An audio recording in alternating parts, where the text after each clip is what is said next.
जय मल्हार. तर आपण आता भेटतोय आपल्या कुलाबा कोलीवाड्यातील सर्वात स्ट्रॉंग आणि हॅपनिंग आरती ताईला, म्हणजेच आपल्या आरती सचिन मिस्त्री यांना. नमस्कार बंधू आणि भगिनींनो, जय मल्हार. आय माऊलीचा उदय उदी सदानंदाचा आहे. माझं नाव आरती सचिन मिस्त्री.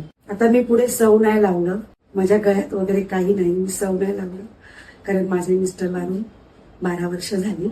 मी एकटी सर्व्हिस करते. डॉक्टर वीरेंद्र कुमार पंत दातांचे डॉक्टर आहेत ते, त्यांच्यामध्ये मी गेली 16 वर्ष काम करते त्यांच्याकडे. त्यांचाही मला आधार आहे, माझ्या घरच्यांचाही आधार आहे, माझ्या समाजाचाही आधार आहे आणि माझ्या आजूबाजूच्या नातेवाईकांचा, सर्वांचा मला आधार. मी एकटी पडले, माझी 2 मुलं आहेत, मला सर्वांनी आधार दिला. माझ्या माहेरच्या माणसांनी, सासरच्या माणसांनी, माझ्या आजूबाजूच्या लोकांनी, माझ्या समाजानेही मला खूप मदत केली, मला साथ दिली. तू एकटी नको राहू, एकटी नाही, आम्ही तुझ्या सोबत आहोत. सर्वांनी मला हिंमत दिली. मी अजून जॉब करते. मला 2 मुलं आहेत, एक मुलगा आणि मुलगी. जुळीचे आहेत ते. आता त्यांना 18 वर्ष पूर्ण आहेत. शिकतायत 2 जण अजून. असाच तुमचा सपोर्ट माझ्या सोबत राहू दे, एवढीच मी विनंती करते. आता पुढे वाटचालीचा मी काय सांगू. माझं सकाळचं रुटीन आहे. सकाळी मी 5ला उठते, पाणी वगैरे भरून, सगळं चहा नाश्ता करून, माझे सासरे माझ्या बरोबर असतात, त्यांचं सर्व करून मग मी 9 वाजता माझ्या कामाला कार्यरत होते. पुन्हा दुपारी 2 वाजता येते. 2 ते 3 माझा दुपारच्या जेवणाची वेळ असते. पुन्हा 3 वाजता मी कामाला जाते आणि मग ते मला यायला 8-8:30 वाजता. पुन्हा तिथून आल्यावर माझं नेहमीचं रुटीन, जेवण बनवा.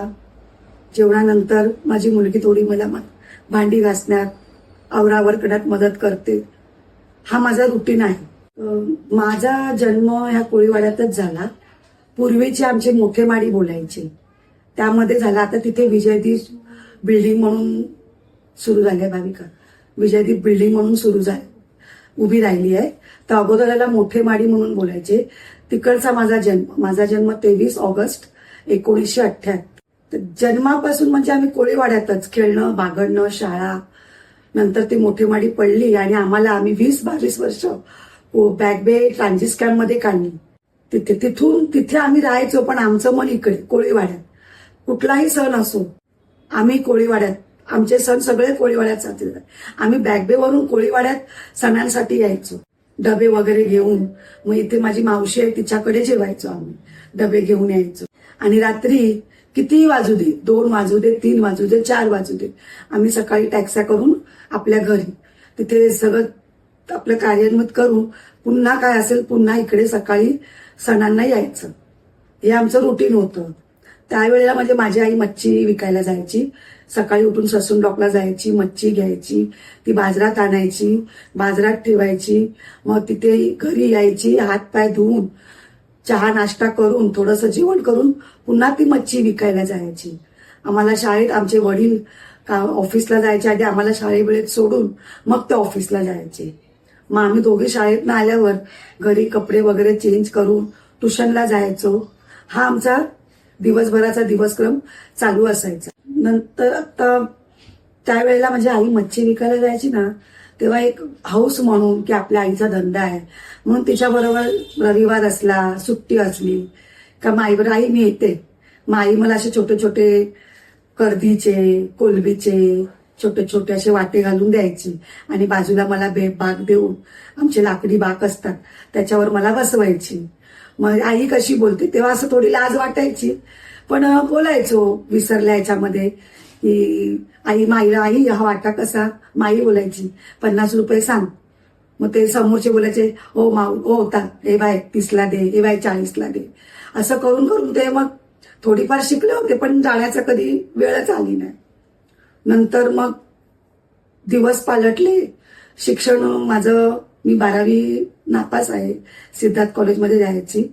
अगोदर बाजाराच्या वरच 1ली ते 4थी तिथे मी शिकले आणि 5वी ते 10वी बाबांनी मला ठाकूरद्वारला आपल्या भारतातली मुलींची पहिली मुलींची शाळा, स्टुडंट लायब्ररी, लिटररी ऑप्स, लायन्स क्लबची मुलींची पहिली शाळा, त्या शाळेत मला बाबांनी शिकण्यासाठी घातलं.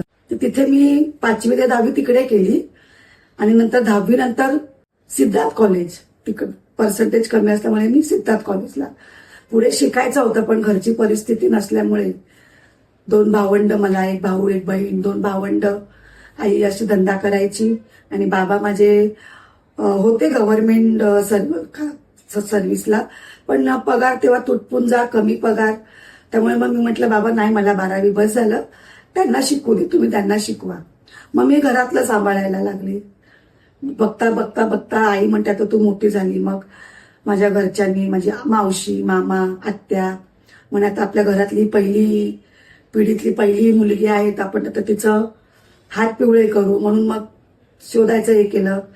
पण मी खरं सांगते, माझं प्रेम संबंध तेव्हा चालू होतं. मी घरात सांगितलं माझं ह्या मुलाबरोबर प्रेम आहे. तर माझ्या वडिलांनी, आईनी, घरच्यांनी मुलगा चांगला आहे. माझं लग्न केलं. लग्नानंतरही माझे दिवस खूप चांगले होते. माझ्या सासरची मंडळी चांगली आहे, त्याबद्दल काहीच नाहीये.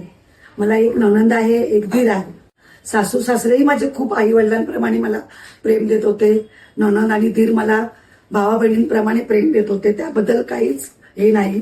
पण नंतर काळाने असा वेढा घातला की माझ्या मिस्टरांना अचानक आजार झाला, त्यांचा बीपी हाय झाला आणि त्यांच्या दोन्ही किडन्या अचानक फेल झाल्या. त्यांना डायलिसिस चालू होतं. 4 वर्ष डायलिसिस केलं, पण नंतर तेही थकले आणि म्हणतात काय वेळ आली तर कोणाच्या हातात नसते. त्यांचं निधन झालं. ती थोडी नंतर दुःखाचं हे होतं. त्यावेळेलाही मला माझे सासरे, घरची मंडळी, तुला नसेल जॉब करायचा नको करू.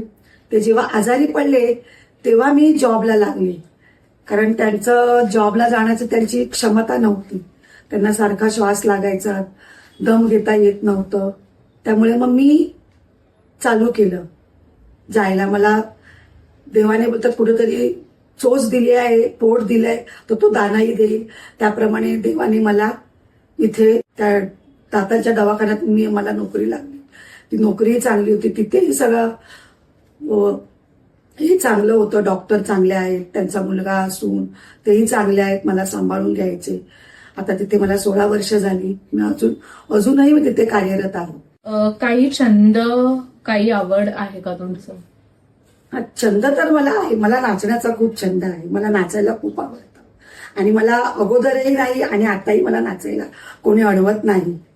तुम्ही धवल कोळीचे युट्यूबचे पाहू शकता, त्याच्यात मी पुढे असते. मला नाचायचा खूप छंद आहे. फिरण्याचा छंद आहे. मित्रमैत्रिणींबरोबर पिकनिकला जायचं, सहलीला जायचं, तिथे मौज मजा करायची, हा छंद मला आहे. मला खूप आवडतं पुस्तकं वाचायला, जेवण बनवायला, कधी काय बनवलं तर कोणाला खायला घायला मला खूप आवडतं. स्त्री असल्याचा अभिमान वाटतो का?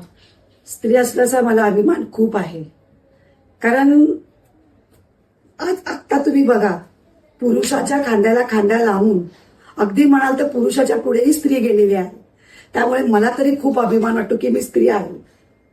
मी स्त्री आहे. मी माझ्या 2 मुलांना एकदम व्यवस्थित सांभाळू शकते. माझं तर म्हणणं हेच आहे की देव ज्या वेळेला आई बाबांमध्ये जर आईला वर बोलवतो तर त्या बापाची काय स्थिती होते ना, हे मला आत्ता कळतं. त्यामुळे मला खूप अभिमान आहे की मी स्त्री आहे.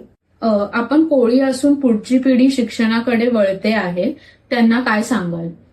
मला कोळी असल्याचाही अभिमान आहे. बहिणींनो, बंधूंनो, मी तुम्हाला एक सांगू इच्छिते की कोळी आहेत, तुम्ही म्हणताय कोळी लोक आहेत, मस्त मासेमारी करतात, दागिने घालतात, एवढे एवढे दागिने, एवढ्या एवढ्या तोळाचे, पण ते आम्ही कसे घालतो ना हे आम्हाला माहिती. आम्ही मच्छी मारायला जेव्हा बोट आमची समुद्रात उतरवतो तेव्हा आम्ही कुठल्या कुठल्या प्रश्नांना आम्ही तोंड देतो ना हे आम्हाला माहिती. आम्ही दागिने वगैरे घालतो, परिधान करतो, पण ज्यावेळेला आमची लोक, आमची घरातली माणसं, कोणाचे नवरे आहे, कोणाचे भाऊ आहे, कोणाचा मुलगा आहे, कोणाचा भाचा आहे, कोणाचा पुतण्या आहे, अगदी परके सुद्धा आमच्या बोटीवर आले तरी आम्हाला विचार करावा लागतो की हा बोट आपली गेली आहे, ती परत कशी येईल, कधी येईल, आमचा हा विचारत असतो. मच्छीमारी करणं म्हणजे काही सोपं नाही आहे. तिथे ती माणसं ज्या बोटीवर जातात, 10-10, 12-12 माणसं, ती त्यांचा जीव धोक्यात घालून जातात. तुम्ही बोलताय कोळी लोक दागिने घालतात, पण त्या दागिन्यांसाठी आम्ही काय झिजवतो, आमच्या अंगाची शक्ती ना ती आम्हाला माहिती. अंगाच्या शक्तीपेक्षा आम्ही आमच्या मनाची शक्ती जिजवतो की आज बोट गेली आहे, आमची पाण्यात उतरली आहे, ती कधी येईल, ती माणसं सुखरूप येऊ दे. त्यामुळे आज आम्ही व्यवस्थित आहोत त्या माणसांच्या जीवावर. मला वाटतंय की तुम्ही शिका, पण आपला धंदा विसरू नका. आपला धंदा कोळी लोकांचा आहे, त्या धंद्याची तुम्ही पारंगत व्हा. मी एवढंच सांगेन. कोळी असल्याचा अभिमान दाखवा. स्वतःचा व्यवसाय किंवा उपक्रम सुरू करू इच्छिणाऱ्या परंतु समाज काय विचार करेल किंवा काय म्हणेल या विचारात असलेल्या महिलांना तुमचा सल्ला काय आहे? सल्ला म्हणजे काय आहे, माझं तर एकच म्हणणं आहे, तुम्हाला जे काही करायचंय ना ते बिन लाजता, कोणाला न घाबरता पुढे पाय टाका. प्रयत्नांती परमेश्वर. प्रयत्न करा, तुम्हाला जरूर यश मिळेल. फक्त एक करा, लाजू नका. तुम्ही तुमच्या मनाची तयारी ठेवा. मी एवढंच सांगेन. हा, तुम्हाला शिक्षणाव्यतिरिक्त काय व्यवसाय करायचा आहे. आता मी माझं उदाहरण देते. लॉकडाऊन होतं, माझा दवाखाना 15 दिवस बंद होता, कारण बाहेर पडता येत नव्हतं. ते काय हे लावलं होतं, बंद सगळं केलं होतं. आमचा कोळीवाडाही बंद केला होता. डॉक्टरकडे पेशंट येत नाही म्हणून तुम्ही पहिला टेस्ट करा मग आम्ही येऊ. त्यावेळेला 15 दिवस नाही, हातात पैसा नाही. आता करायचं काय. अक्षरशः मी पोळी भाजीचा व्यवसाय सुरू करणार होते, पण मी हेच केलं की अरे लोक काय बोलतील, ही कामाला जाते, हिचं घरचं म्हणजे थोडं सासरे आहे, तिला काय कमी आहे, लोक काय बोलतील या विचाराने मी राहिले. पण परत एक केला, अरे उद्या लोक नाही आपल्याला पोसायला, आपलं आपल्यालाच करायचं आहे. काही घाबरायचं नाही, काही लाजायचं नाही, करायचं. पण 15 दिवसानंतर मी विचार करेपर्यंत दवाखाना चालू झाला आणि मी पुन्हा व्यवसाय करण्याची मला आहे, जिद्दही आहे आणि हौस भरपूर आहे. पण काय माझ्या या कामामुळे मला नाही करता येईल.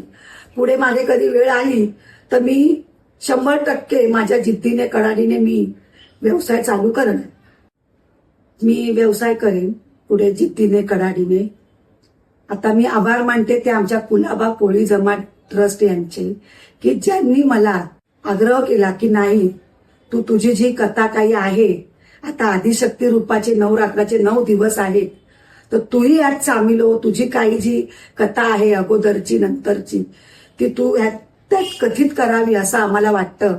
हा जो मला त्यांनी मोठा वाटा दिलाय त्याबद्दल मी त्याचे खूप खूप आभारी आहे. आणि मी एवढंच बोलेन की त्यांचा असाच मला सहवास लागू दे. माझ्या पाठीशी असेच उभे राहा भावाप्रमाणे. एवढंच मी सांगू इच्छिते. पुन्हा मी त्यांचे आभार मानते. जय मल्हार सदानंदाचा एककोट.